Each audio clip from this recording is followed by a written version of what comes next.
స్తోత్రంలో అందరికీ నా హృదయపూర్వక వందనాలు. Praise the Lord. బాగున్నారు కదా? ఆదికాండంలో దేవుడు నరుని సృష్టించాడు. ఆదికాండము అంటే అన్నిటికీ ప్రారంభముల గ్రంథం అన్నమాట. ఆయన ఈ భూమి మీద నరుని సృష్టించాడు. నరుడు ఒంటరిగా ఉండటం మంచిది కాదని దేవుడు అతనికి ఒక సాటి అయిన సహాయాన్ని ఇవ్వాలని ఆలోచించి రకరకాల జాతులను, పక్షులను అన్నిటినీ కూడా అతని యుద్ధకు పంపించి ఆయన ఏ పేరైతే పెడతాడో అవి భూమి మీద వాటికి ఆ పేరు కలుగుతుందని చెప్పాడు. అయితే అన్నిటికీ పేర్లు పెట్టిన తర్వాత అతనికి తోడు కావాలనే ఆశను దేవుడు మొదటిగా అతనిలో కలిగించాడు. తర్వాత దేవుడు అతనికి గాఢ నిద్రను కలుగు చేసి అతని ప్రక్కట ఎముకను తీసి ఆ చోటును మాంసంతో పూడ్చాడు.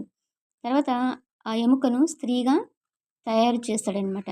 స్త్రీని తయారు చేసి ఆదాము ఎద్దుకు తీసుకొచ్చినప్పుడు ఆదాము ఒక పాట పాడతాడు. అదేంటంటే, నా ఎముకలో ఒక ఎముక, నా మాంసంలో మాంసము, నువ్వు నరు నుండి తీయబడిన కనుక నారి అనబడుతుంది అని ఆదాము ఒక పాట పాడతాడనమాట.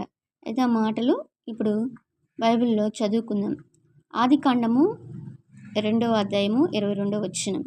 తరువాత దేవుడని యెహోవా తాను ఆదాము నుండి తీసిన ప్రక్కటెముకను స్త్రీగా నిర్మించి ఆమెను ఆదాము వద్దకు తీసుకుని వచ్చెను. అప్పుడు ఆదాము ఇట్లనెను, నా ఎముకలో ఒక ఎముక, నా మాంసంలో మాంసము, ఇది నరునిలో నుండి తీయబడిన కనుక నారీ అనబడును.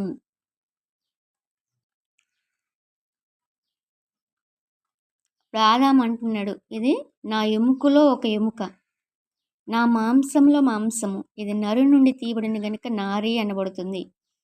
అది ఆదాము ఎముక, అది ఆదాములో నుండి తీయబడినటువంటి ఒక మాంసము. కాబట్టి నువ్వు నరునిలో నుండి తీయబడ్డావు కనుక నారీ అనబడతావు అని చెప్పి ఆమెకు పేరు పెట్టాడు. దేవుని నామానికి మహిమ కలుగును గాక. ఆమేన్.